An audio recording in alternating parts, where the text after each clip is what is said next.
Kumusta sa inyong lahat?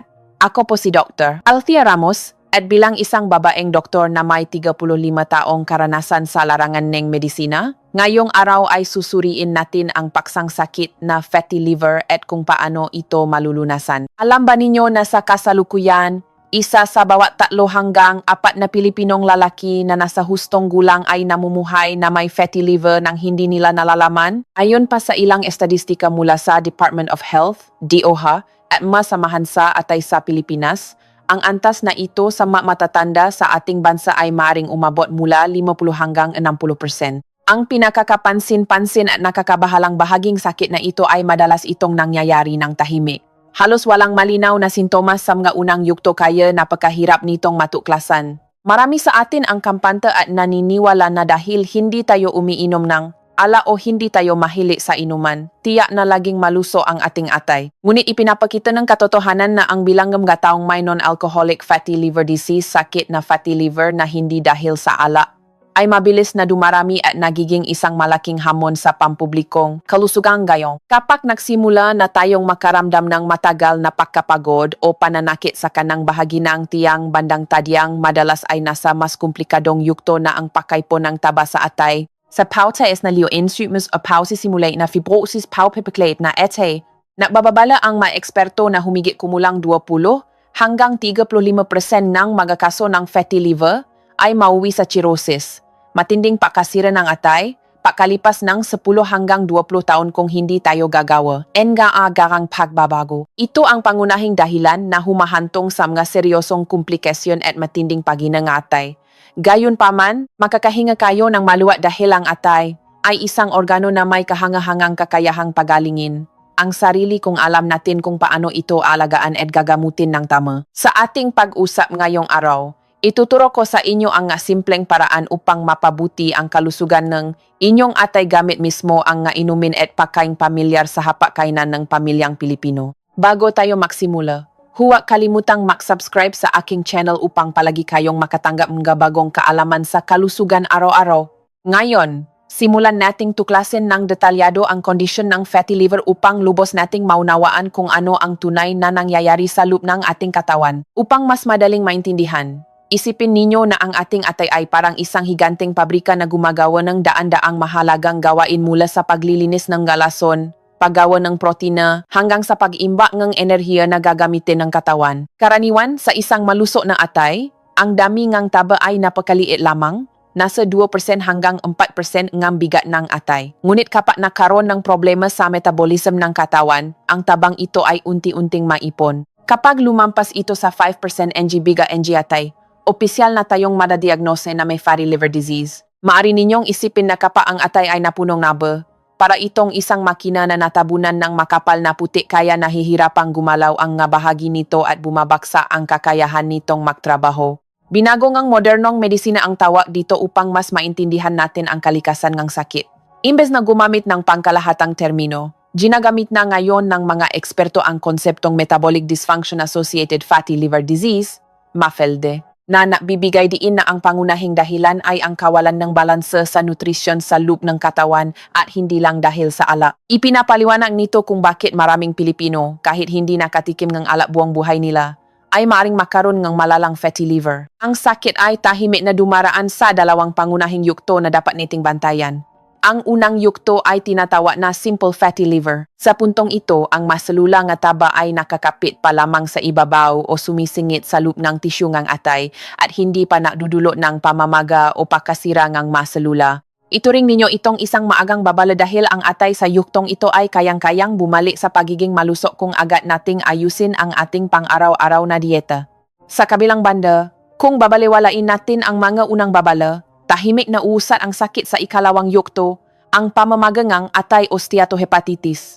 Ito ang mas mapanganib na yugto dahil ang matagal na naipong taba ay maglalabas ng nakalalasong kemikal, magdudulot ng pamamaga, at magsisimulang sirain ang mga malulusok na selula ng atay. Mula rito, magkakaroon ng mga peklat ang atay at mawi sa fibrosis, at sa huli ay cirrhosis, isang permanenteng pagkasira ng atay na mahirap nang ibalik sa dati. Ang masaklap dito, walang pain receptors mga ugat na nakakaramdam ng sakit sa atay, Kaya maliban na lang kung sobrang mamaga ang balot nito at makaramdam kayo ng pag-ipit, halos wala kayong mararamdamang malinaw na senyales hanggang sa lumala na ang pinsala. Dapat ninyong malaman na ang atay ay hindi lang tagasala ng lason kundi sentro rin ng pamahagi ng enerhiya.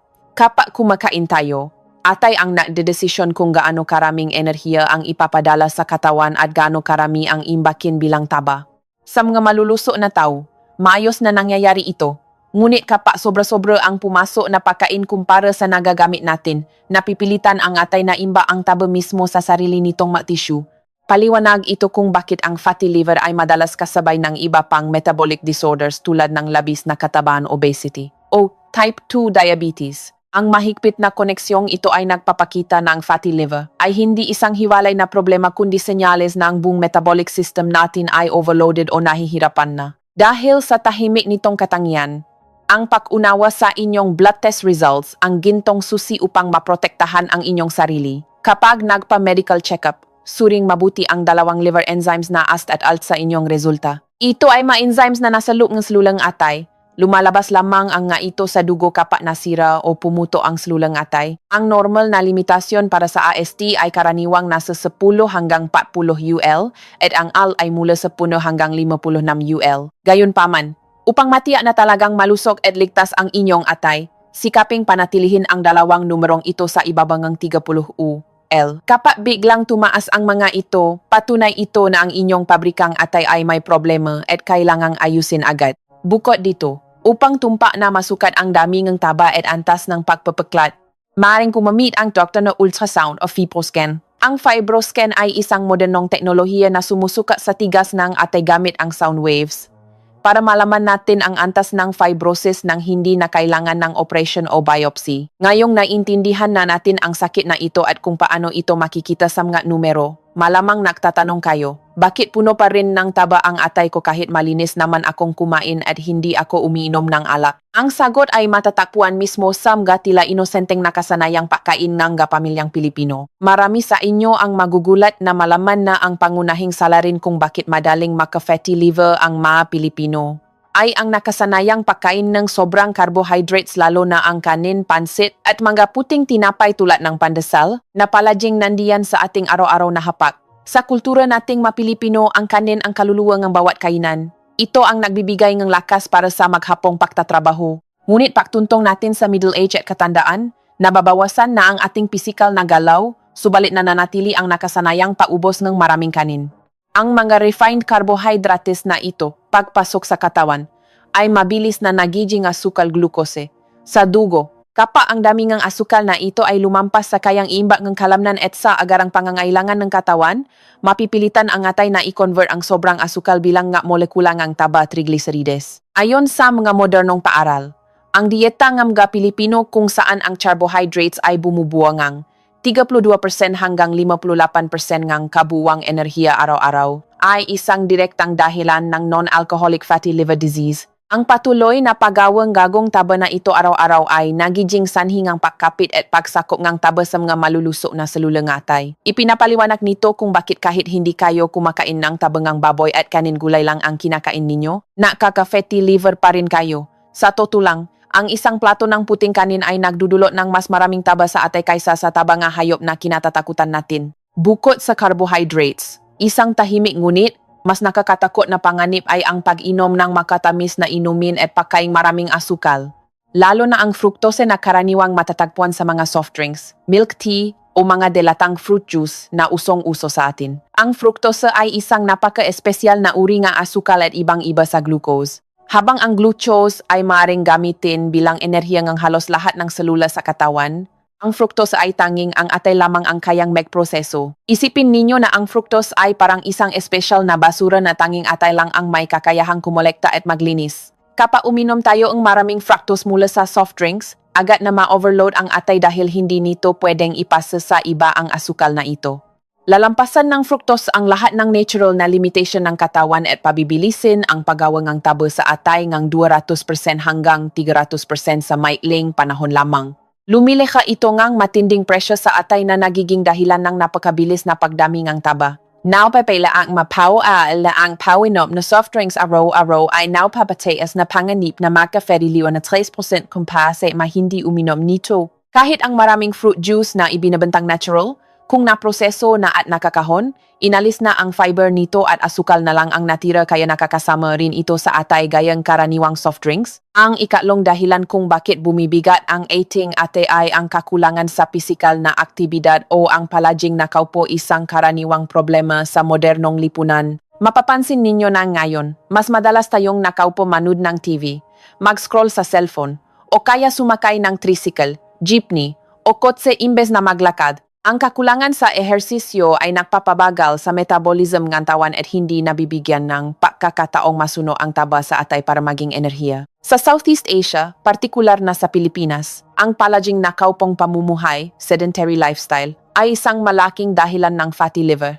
Ibig sabihin, kahit hindi kayo mataba o obesa, ang hindi paggalaw ay mag-ipon pa rin ng taba sa inyong atay. Kapag matagal tayong nakaupo, hindi gumagalaw ang mga kalamnan kaya bumababa ang insulin sensitivity ng katawan. Ang asukal at taba sa dugo ay hindi nasisipsip ng mayos kaya napupunta ang lahat ng ito sa atay para imba.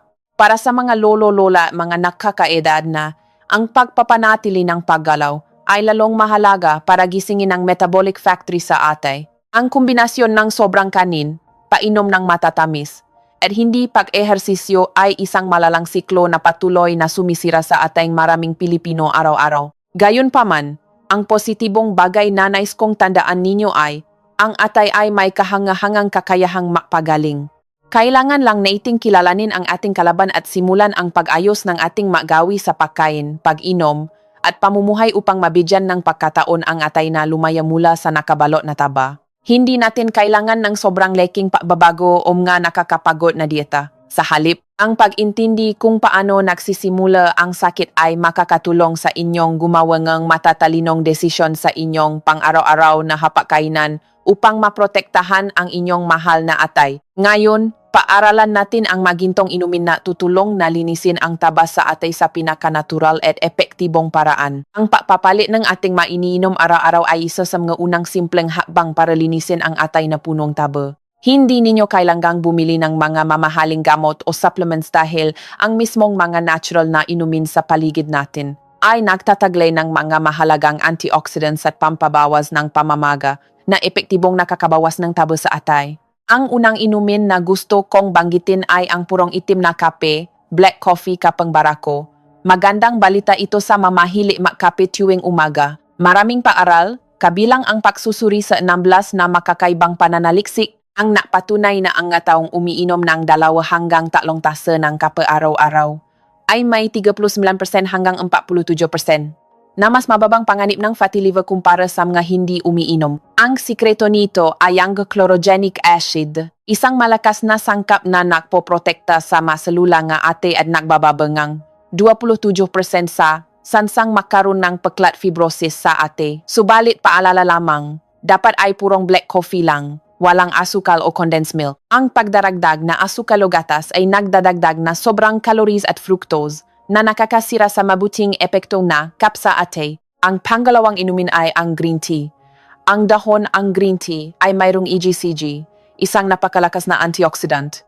Ipinakita ng mga paaral na ang pag-inom ng halos 700 ml green tea araw-araw katumbas ng 1 gramo ng EGCG sa loob ng 12 linggo ay malaking tulong upang mabawasan ang taba sa atay at pababain ang liwa enzyme na ALT. Gumagana ito na parang tagalinis na pumipigil sa pagdami ng taba at pumoprotekta sa atay mula sa pinsala. Ito ay isang napakagandang habit na dapat ninyong umpisahan ngayon. Pangatlo ay ang soya milk, taho na walang arnibal o asukal.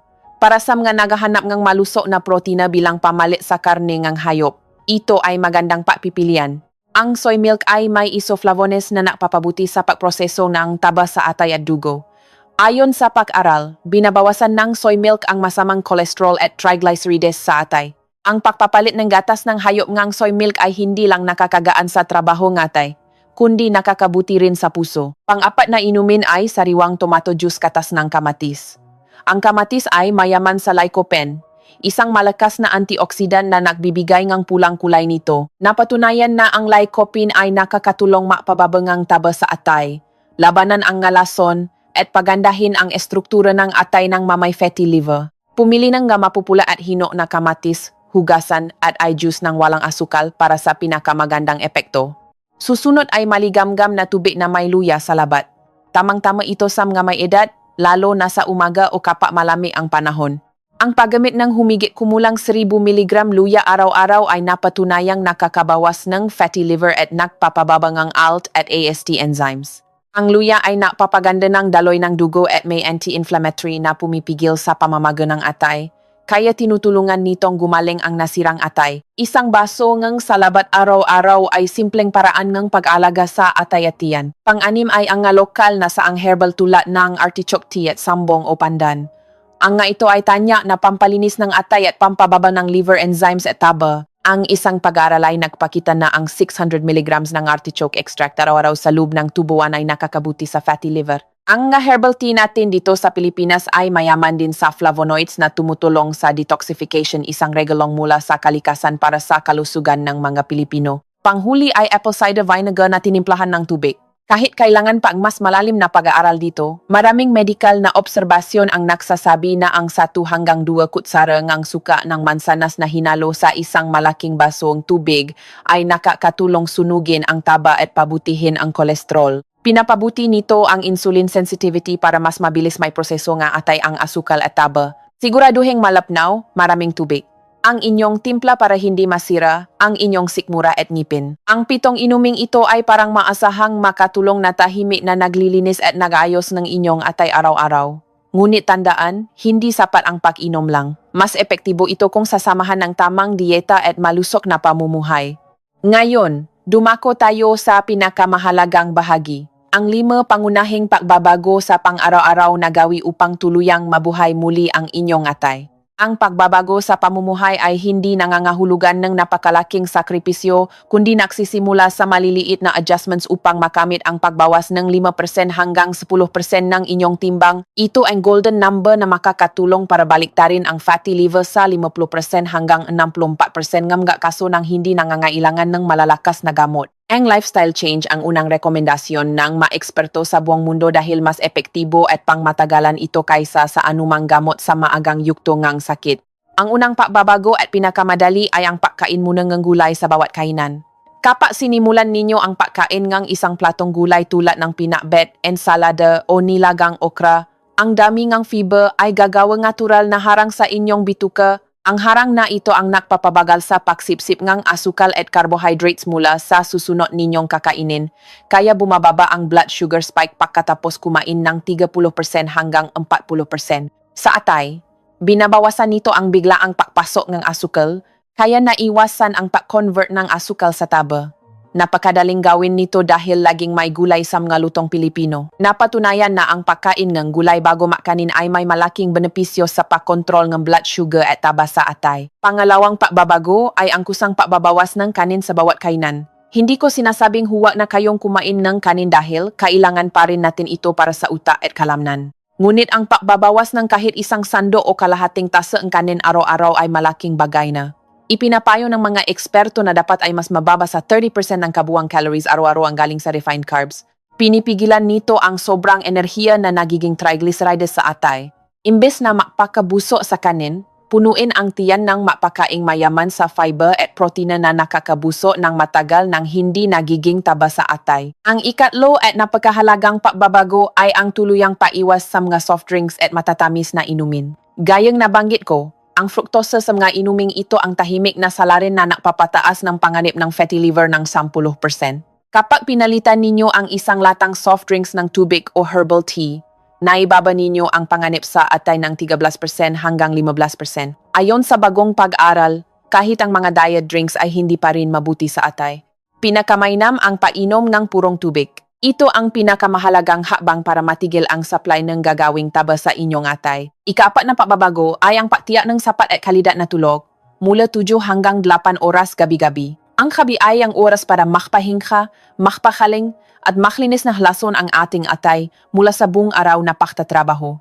Ipinapakita ni Mega Medical na datos na ang kakulangan sa tulog ay direktang konektado sa pagdami nega taba sa atay at tumataas nega yirmiyers de ang panganib ka type 2 diabetes. Kapag sapat ang tulog, Nababalanse ang katawan ang hormones, kaya mas madali ang pagtunaw ng taba. Ituring ang pagtulok bilang isang libre ngunit napakabisang gamot para sa atay. Ang huling pagbabago ay ang pagpapanatilingang magaan na ehersisyo. Kahit 30 minuto lang araw-araw. Para sa mga lolo at lola natin, hindi kailangan ng mabibigat na workout, kundi ang pagiging pare-pareho consistency. Ang paglalakad, paghahalaman, pagbibisikleta, o pagzuzumba ng 30 minuto araw-araw o 150 minuto kada linggo ay sapat na para mabawasan ng 30% ang taba sa atay. Ipinapakita ng pananaliksik na ang tamang ehersisyo ay 35 beses na mas epektibo sa pagbawas ng taba sa atay kahit hindi pa gaanong bumababa ang inyong timbang sa timbangan. Ang ehersisyo ang paraan para buksan ang valve at palayain ang nakakapit na taba sa atay. Ang pagsasama-sama ngang 5 maliliit na pagbabagong ito ay lumilihang ang perpektong kapaligiran para makpagaling ang inyong atay. Ngunit para mas maging mabilis at pangmatagalan ito, ang tamang pagpili nga masusustansyang pagkain ay napakahalaga rin. Tuklasin natin ang nga pagkaing Pilipino na itinuturing na gamot para sa mga may fatty liver. Ang ating lutong bahay ay may masangkap na may kakayahang pagalingin ang atay na marahil ay hindi niyo napapansin. Sa halip na maganap ngang mahaling gamot, piliin lang natin ng tama ang nga sangkap sa ating kusina. Ang pinakamahalagang grupo ng pagkain na dapat idagdag ay ang nga isdang dagat tulad ng galunggong, tulingan o bangus. Ang maisdang ito ay mayaman sa omega-3 fatty acids, EPA at DHA. Isipin ninyo na ang omega-3 ay parang pulis trapiko na nag-ayos at naglalabas ng taba palabas ng atay at pumipigil sa pag-ipon nito sa malulusok na selula. Ipinapakita ng pag-aral na ang madalas na pagkain ng isda ay mabilis na nagpapababa ng pamamaga at taba sa atay. Imbes na kumain ng maraming karne ng baboy o baka na mabigat sa atay, piliin ang pasin na isda sinigang o inihaw na isda para maprotektahan ang inyong atay. Isa pang gintong gamot na laging nasa kusina ng mga Pilipino ay ang bawang. Ang bawang ay may allicin at sulfur compounds na malakas na antioxidant at laban sa pamamaga. Nagsisilbi itong kalasag na nagpapababa ng ALT at AST enzymes at tumutulong maglabas ng lason sa katawan. Tip para makuha ang pinakamagandang benepisyo: tatarin o pitpitin ang bawang at ibabat sa hangin ng 10 hanggang 15 minuto bago lutuin. Pinapalabas nito ang pinakamataas na antas ng allicin. Sumunod ay ang maberdeng madahong gulay gaya ng kangkong, pechay, at malunggay na laging bahagi ng ating hapagkainan. Ang nga gulay na ito ay hindi lang may fiber na naglilinis ng bituka kundi mayaman din sa antioxidants para protektahan ang atay. Ang palaging pagkain ng berdeng gulay ay napapababa ngang panganib ng fatty liver ng 20% hanggang 30%. Ang fiber nito ay nagsisilbing walis na nagtatanggal ng sobrang taba at laysan bago pa man ito makapinsala. Ang isang mangkok ng sinigang na may maraming kangkong o ginisang pechay ay napakagandang regalo para sa inyong atay. Ang tokwa o tofu ay maganda ring pagpipilian. Ang tokwa ay puno ng plant protein at may beta-conglysinin na nagpapababa ng naipong taba at nagpapaganda ng liver enzymes. Ang pagpapalit ng karne ng tokwa ay nakakabawas ng masamang taba sa katawan. Ito ay malinis na protina na babagay sa mga nakakaedad na Pilipino. Panghuli ay ang mani. Ang mani ay mayaman sa vitamin A, isang mahalagang antioxidant para sa atay. Pinipigilan nito ang pamamaga at pagkasira ng mga selula dahil sa naipong taba. Ang oleic, agit sa mani ay pumipigil din sa pagpasok nega taba sa atay. Ngunit paalala, kumain lamang ng sapat. Mas mainam ang nilagang mani o sanga roasted kaysa sa pritong mani na maraming mantika. Gaya nga nakikita ninyo, ang simpleng pagkain tulad ng galunggong, bawang, kangkong, tokwa, at nilagang mani ay mga natural na gamot para ipahinga at pagalingin ang atay. Ang kombinasyon ng omega-3, allicin, vitamin E at fiber mula sa mga lokal na pagkain ito ang pinakaligtas at natural na landas tungo sa inyong kalusugan. Subalit upang maging epektibo ang mga solusyong ito ng walang disgrasya, may mga mahalagang patakaran at babala na dapat ninyong sundin. Kahit epektibo ang natural at lifestyle changes, dapat gawin ito ng dahan-dahan at maingat. Una sa lahat, kumonsulta muna sa inyong doktor bago gumawa ng malaking pagbabago sa inyong dieta o bago mag-umpisa ng matinding ehersisyo. Lalo na sa mga may type 2 diabetes, may mataas na BMI, obese o may metabolic syndrome. Kailangang makontrol muna ang asukal sa dugo at blood pressure kasabay ng pagbabawas ng taba sa atay. Huwag biglain ang mga pagbabago. Ang ating katawan, lalo na kapag nakakaedad, ay nangangailangan ng panahon para makapa-adjust. Mag-umpisa sa maliliit. Umiinom muna ng isang basong green tea sa umaga o maglakad ng 15 minuto hanggang sa maging 30 minuto. Hindi rin mabuti sa atay ang biglaang pagbagsak ng timbang. Ang ligtas na layunin, ay mabawasan ng 5% hanggang 10% ang bigat sa loob ng 6 hanggang 12 buwan nang hindi nabibigla ang metabolic system. Uminom ng sapat na tubig at matulog sa tamang oras. Ang fatty liver ay resulta ng matagal na pag-ipon ng taba, kaya ang pagpapagaling dito ay nangangailangan ng pasensya at determination. Ang pagkain at inumin na ibinahagi ko ay masuporta lamang at hindi tuluyang papalit sa mga gamot at reseta nga inyong doktor kung malala na ang inyong kaso. Laging pakinggan ang inyong katawan at magpa-check up ng regular para mabantayan ang inyong liver enzymes at antas ng fibrosis. Ang pagiging matiyaga sa mga maliliit na hakbang ang magbibigay ng pangmatagalang kalusugan para sa inyong atay. Sama-sama nating tinaha ang mahalagang paaral na ito para mas maintindihan at mahalin ang ating atay. Mula sa pakilala sa mga tahimik na kalaban tulad ng sobrang kanin at asukal, hanggang sa paggamit ng 7 gintong inumin at 5 simpleng pagbabago sa pamumuhay. Nakita ninyo, ang ating atay ay hindi humihingi ng mamahaling lunas. Kailangan lang nito ng pagunawa, pasensya, at pare-parehong pag-aalaga mula sa atin. Ang atay lang ang tanging organo sa katawan na may kahangahanghang kakayahang bawan muli at pakalingin ang sarili nito. Simulan ninyo ngayon kahit uminom lang green tea sa umaga, kumain ng gulay bago makanin, o maglakad ng 30 minuto, binibigyan ninyo ng pagkakataong mabuhay muli ang inyong atay. Pinatunayan ng siyensya na kapag nabawasan ng 5% ang ating timbang sa pamamagitan ng tamang pagkain at galaw, 60% ng fatty liver ay nababaliktad. Ang kalusugan sa pagtanda ay hindi imposible. Nakasalalay ito sa mga maliliit na desisyon ninyo araw-araw. Sana ang nga ibinahagi ko ngayon ay magsilbing inspirasyon para simulan ninyo ang inyong paglalakbay sa paglilinis at pagpapagaling ng inyong atay. Bago matapos ang video na ito, kung nakatulong ang makaalamang ito, mangyaring i-click ang like button at i-share ito sa inyong makaibigan at mahal sa buhay na nangangailangan nito. Huwag kalimutang mag-subscribe at i-on ang notification bell para hindi ninyo palampasin ang nga susunod nating payong medical. Bukod sa mga ibinahagi ko, mayroon ba kayong masariling karanasan o tradisyonal na pamamaraan para alagaan ang inyong atay? I-comment po ito sa ibaba upang sabay-sabay tayong matuto at bumuong isang komunidad ng mamaluluso at masasayang nakatatandang Pilipino. Nawa ipalagi kayong biyayaan ng masaganang kalusugan at kapayapaan sa buhay. Hanggang sa muli.